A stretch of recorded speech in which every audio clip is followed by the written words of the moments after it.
O milagre que a medicina não podia explicar. Bruna tinha apenas 17 anos quando os primeiros sintomas apareceram. No começo, foram apenas tropeços bobos, como se seus pés não obedecessem direito.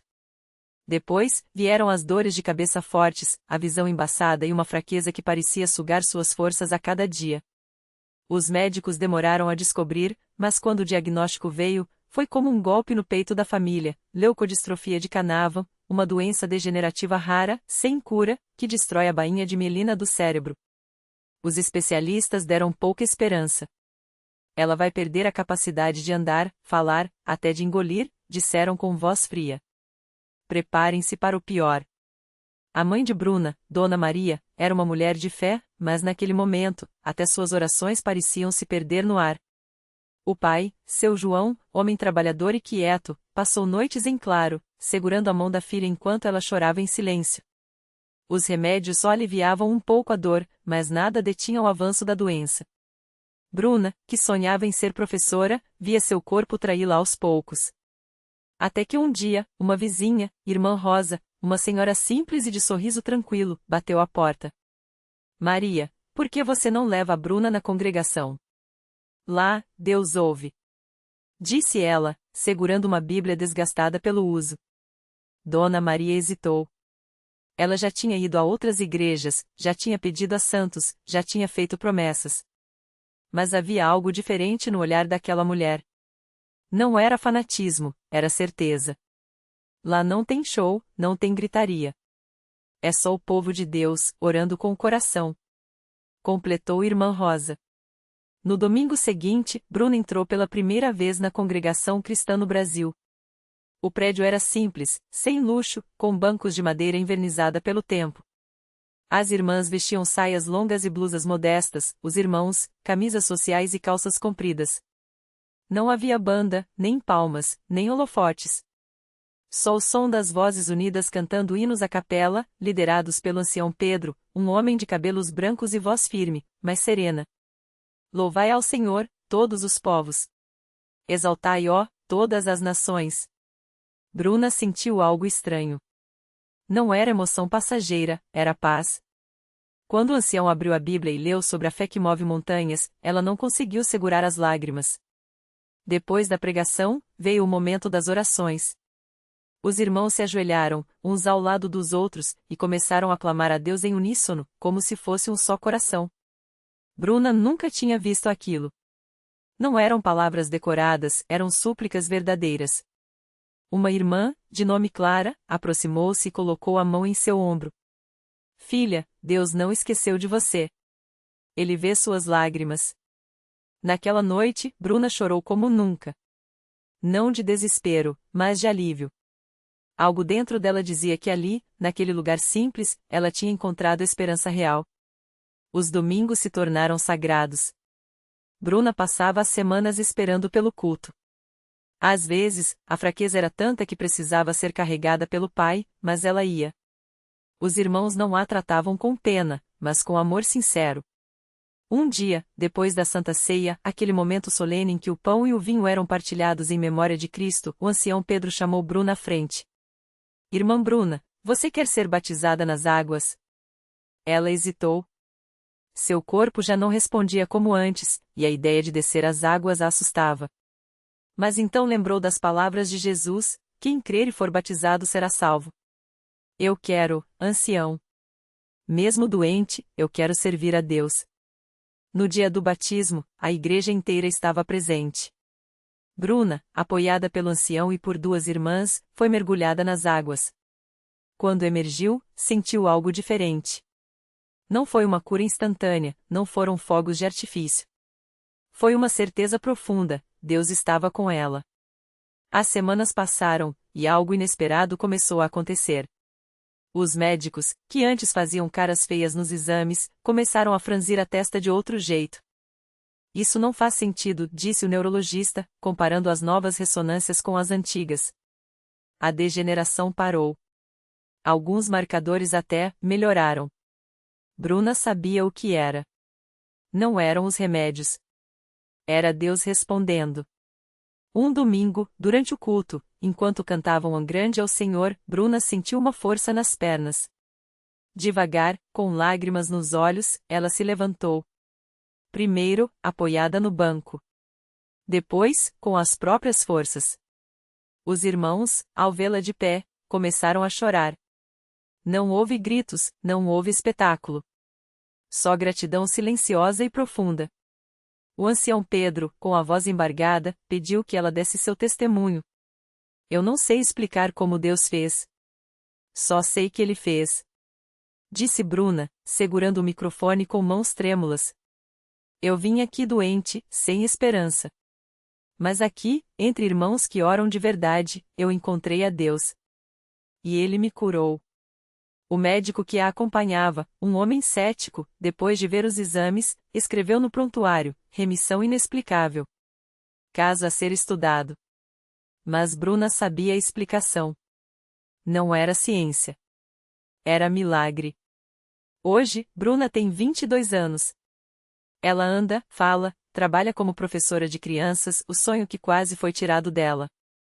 Todo domingo, ela está na congregação, cantando os mesmos hinos, ajoelhada nos mesmos bancos de madeira, agradecendo pelo que só a fé pode fazer.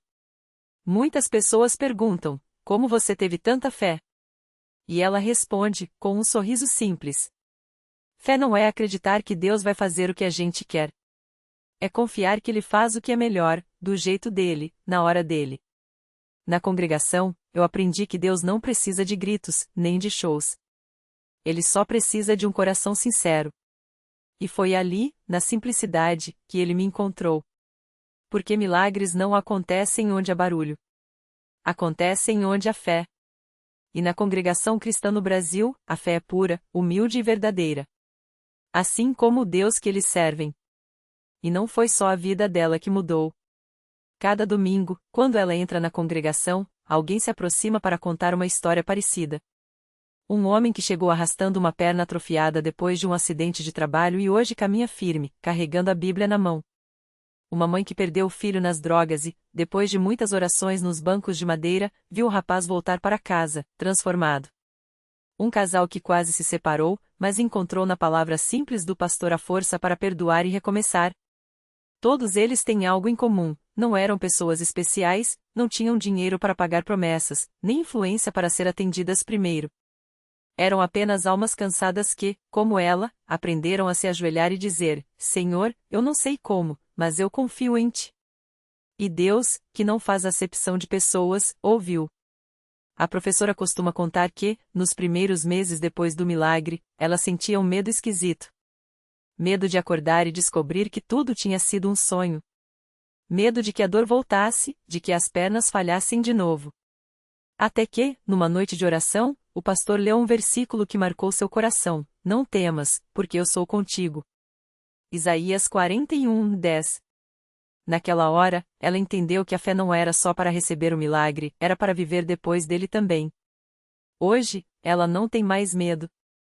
Porque todo dia, quando acorda e põe os pés no chão, quando sobe os degraus da congregação sem ajuda de ninguém, quando abraça suas crianças na sala de aula, ela sabe: aquilo não foi sorte, não foi medicina, não foi coincidência. Foi Deus. Um Deus que não precisa de holofotes, que não faz milagres para aparecer na televisão, mas que age no silêncio do coração daquele que busca. E é por isso que, toda vez que alguém novo chega na congregação com uma dor, uma dúvida ou um desespero, ela se aproxima, segura a mão da pessoa e diz: eu já estive onde você está. E se Deus fez por mim, Ele pode fazer por você também. Não desista. Ajoelhe, chore se precisar, mas não saia daqui sem deixar sua fé nas mãos dele. Porque na congregação, não tem fórmula mágica, não tem ritual complicado. Tem só gente comum, uma Bíblia aberta e um Deus que ainda faz o impossível, não para quem grita mais alto, mas para quem confia em silêncio. E assim, entre os bancos de madeira e os hinos cantados sem microfone, a história dela se multiplica. Porque milagres não são para serem guardados. São para serem contados, para que outros saibam: onde há fé, Deus está. E onde Deus está, não há doença, nem tristeza, nem impossível que resista. Era uma terça-feira à noite, um daqueles dias em que o calor de São Paulo parecia não dar trégua, mas dentro da congregação, o ar era diferente. Não por causa do ventilador velhinho que girava no canto, mas por causa da presença de Deus que enchia aquele lugar simples. Entre as pessoas que chegavam com seus fardos, estava a Dona Maria, uma senhora de 62 anos, curvada pela dor nas costas que a acompanhava há mais de uma década. Médicos tinham dito que era desgaste natural da idade, que ela teria que aprender a conviver com aquilo. Mas ela não queria só conviver.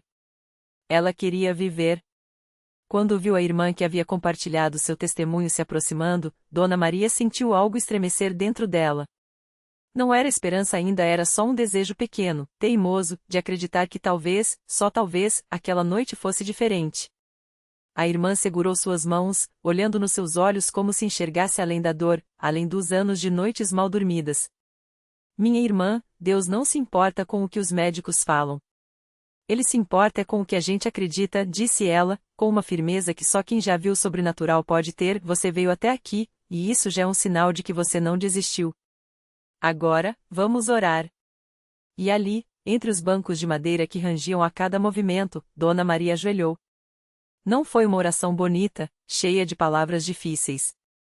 Foi um choro, um desabafo, "Oh Senhor, eu não aguento mais", sussurrado entre lágrimas. As mãos da irmã permaneceram sobre seus ombros, e de repente, como um sopro, veio a paz. Não a ausência de dor ainda, mas a certeza de que ela não estava sozinha. Então, algo aconteceu. Primeiro, foi um calor nas costas, como se alguém tivesse colocado uma compressa quente bem onde a dor mais latejava. Dona Maria chegou a se mexer, achando que era só emoção. Mas o calor aumentou, espalhando-se como mel derretido por suas vértebras, e de repente ela sentiu um estalo. Não uma dor, mas um som, como se algo dentro dela estivesse se encaixando no lugar. Ela se endireitou, devagar, com medo de que fosse imaginação. Mas não era. Quando se levantou, estava ereta. Sem curva, sem peso, sem a sombra da dor que a acompanhava há tanto tempo. Os olhos se encheram de lágrimas de novo, mas agora eram lágrimas de outro tipo. Ela virou o rosto para a irmã, que sorria como se já soubesse o que tinha acontecido. Glória a Deus! Alguém gritou do fundo da congregação. Outros repetiram, e em segundos, o lugar virou um só coro de louvor. Dona Maria começou a dançar, sim, dançar, ali mesmo, entre os bancos, com os braços levantados, rindo e chorando ao mesmo tempo. Não era uma dança ensaiada, era a alegria pura de quem havia sido libertada. Naquela noite, ela não foi embora sozinha. Levou consigo a certeza de que Deus não tinha se esquecido dela. E mais, levou a missão de contar para todo mundo que a encontrasse no ponto de ônibus, na fila do mercado, na casa da vizinha que milagres ainda acontecem.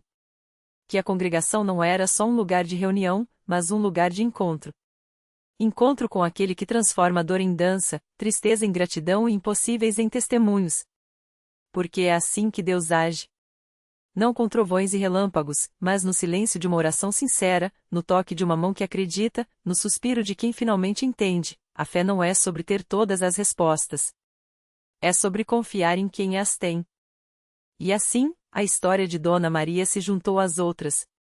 A do jovem que deixou as drogas, a da mãe que viu o filho sarar, a do homem que reconquistou a família. Histórias diferentes, mas com o mesmo final, um Deus que não muda, que ainda hoje estende a mão e diz como disse a Pedro no lago: vem. Não porque a gente seja perfeito, mas porque Ele é. E onde Ele está, a vida vence.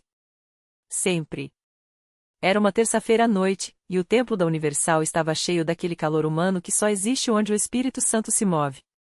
As luzes brilhavam sobre os rostos cansados, mas esperançosos, de pessoas que haviam chegado ali com suas lutas nas costas e saíram com os braços leves.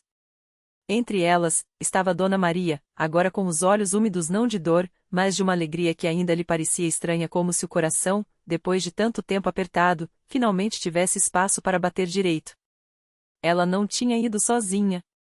Ao seu lado, a filha, que por anos evitou até o assunto à igreja, agora segurava sua mão com força, como se temesse que a mãe pudesse desaparecer de novo. Foi a própria jovem quem insistiu: mãe, a senhora tem que contar. Tem gente aqui que precisa ouvir que Deus ainda faz milagre. E Dona Maria, que antes se encolhia ao falar de sua doença, agora sentia uma coragem nova brotando dentro dela. Não era mais a vergonha do diagnóstico que falava mais alto, mas a voz de Deus sussurrando: você não está curada para se esconder, mas para mostrar que eu ainda sou Deus. Quando subiu ao púlpito, suas pernas tremiam, mas a voz saiu firme. Eu vim aqui hoje não por causa de mim, mas por causa dele, apontou para o altar, onde a Bíblia aberta lembrava a todos que aquelas palavras não eram apenas tinta no papel, mas vida. Há 6 meses, os médicos me deram 3. 3 meses. Disse que era para me preparar, que não havia mais o que fazer. Minha filha chorava escondido, meu marido não sabia como me olhar. Eu mesma comecei a arrumar minhas coisas, como se a morte fosse uma viagem que a gente pode planejar. Uma mulher na plateia enxugou os olhos com um lenço. Outra, mais ao fundo, segurou o braço do marido como se quisesse dizer: escuta, isso é para nós. Dona Maria continuou, e cada palavra sua era como uma semente jogada em terra fértil. Mas uma irmã desta igreja me encontrou no corredor do hospital. Não me conhecia, não sabia meu nome, só vi uma mulher com o rosto marcado pelo medo. E ela me disse algo que eu nunca esqueci: Deus não te deu esse tempo para você contar os dias, mas para você ver que Ele conta contigo. Naquela hora, eu não tinha fé. Só tinha medo. Mas ela orou Igo, ali mesmo, entre os leitos, e algo dentro de mim rachou. Não foi uma cura instantânea. Não foi um raio. Foi uma certeza que veio devagar, como o sol depois da tempestade: eu não estou sozinha. O pastor, que conhecia cada detalhe daquela batalha, fez um gesto para que ela continuasse. Voltei aqui arrastando os pés, mais por teimosia da minha filha do que por crença. Mas cada culto, cada oração, cada amém que eu conseguia murmurar foi como um remédio que os médicos não tinham. Até que, na última consulta, ela pausou, sorriu, e o templo inteiro pareceu prender a respiração. O médico olhou para os exames, olhou para mim, e disse: isso não faz sentido. Não há mais nenhum sinal da doença. Ele não entrou em detalhes. Não teve explicação. Só balançou a cabeça e falou: continue fazendo o que estiver fazendo. O templo explodiu em glórias. Gente de pé, aplaudindo, chorando, levantando as mãos. Mas Dona Maria, com os olhos brilhando, ergueu as mãos pedindo silêncio. Não foi a igreja que me curou. Não foi o pastor, não foram as orações só das pessoas. Foi Jesus. O mesmo Jesus que curou o cego, que ressuscitou Lázaro, que transformou água em vinho. Ele não mudou. O que mudou fui eu, minha incredulidade, meu medo, minha teimosia em achar que Deus tinha se esquecido de mim. Ela olhou direto para uma senhora na primeira fileira, que segurredava um laudo médico amassado entre os dedos. Se você está aqui hoje com um diagnóstico, com uma dívida, com um filho perdido, eu quero te dizer uma coisa: Deus não está te dando esse tempo para você se preparar para o pior. Ele está te dando esse tempo para você preparar o milagre. Quando ela desceu do púlpito, não foi uma mulher que voltou para o banco. Foi uma testemunha. E o mais lindo é que, ao seu redor, outras mãos se levantaram. Um homem no fundo, com as costas curvadas pela dor nas costas, se pôs de pé como se algo o puxasse. Uma mãe com um bebê nos braços chorou baixo, lembrando da promessa que fizera a Deus na UTI neonatal. Até o jovem que entrou no templo só para acompanhar a namorada sentia o peito apertado, como se uma voz lhe dissesse: chegou a sua vez. Porque é assim na Universal. Não é só um lugar onde a gente ouve sobre milagres. É um lugar onde a gente vive eles. Onde o impossível encontra um eu acredito, onde a dor se encontra com a mão de Deus estendida, dizendo: levanta. Sua história não acabou aqui. E quando a congregação cantou o último hino naquela noite, não era só uma música. Era um coro de vitórias, algumas já conquistadas, outras ainda por vir, mas todas certas, porque quando Deus começa a escrever, Ele não para no meio da frase. Dona Maria saiu do templo com a filha ao seu lado, mas desta vez, não era a doença que as unia. Era a fé. E enquanto o carro dela se afastava, as luzes da igreja continuavam acesas, como faróis numa noite escura, chamando mais um, mais outro, mais outro. Porque onde há um Deus que não muda, sempre haverá uma história para ser reescrita. E a próxima poderia ser a sua. Dona Maria não sabia ainda, mas aquela noite na Universal seria só o começo.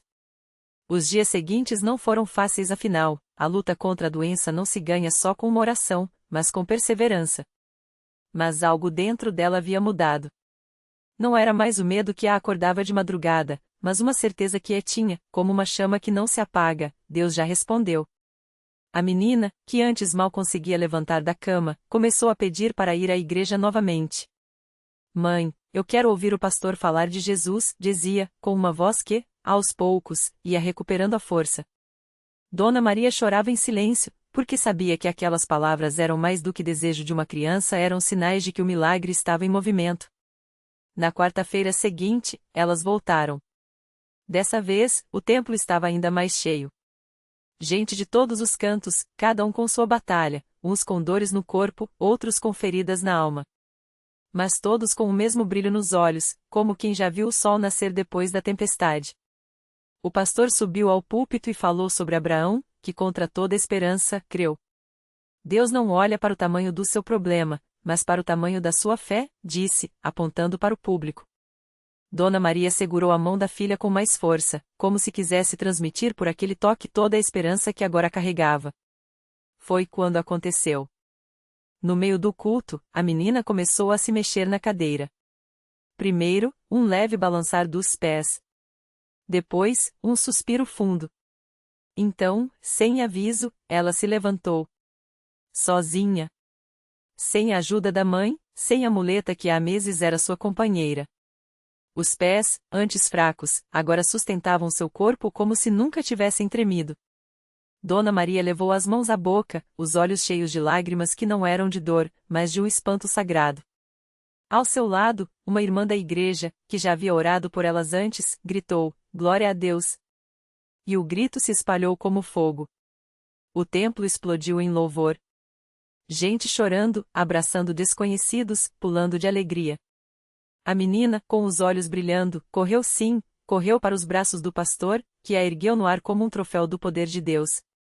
Isso aqui não é medicina, não é sorte, não é coincidência, ele declarou, a voz embargada.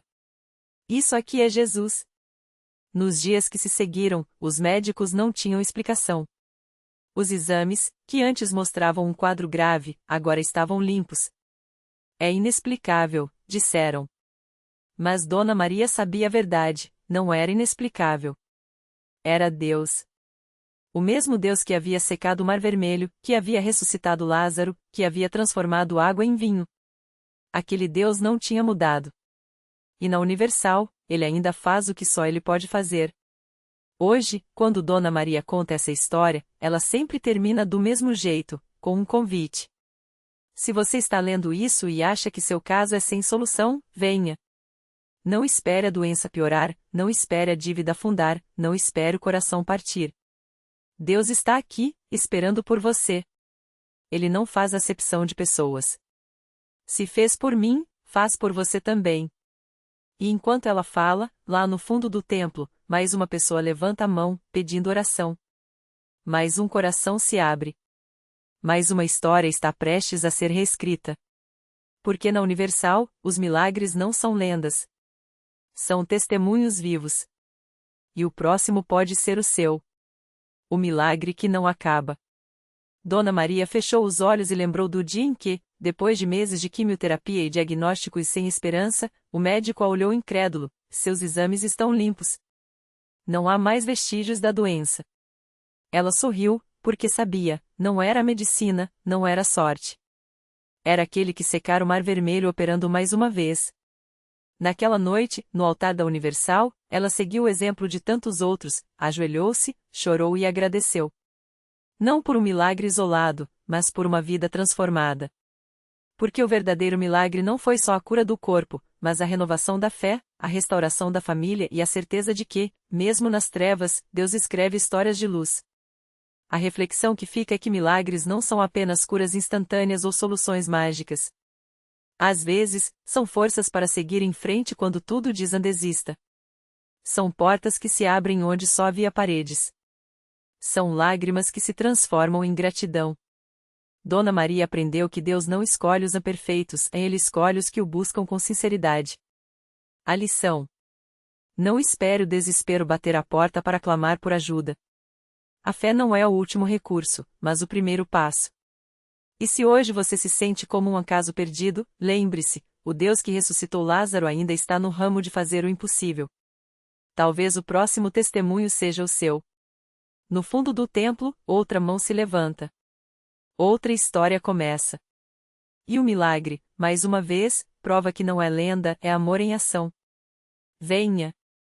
Ele está esperando.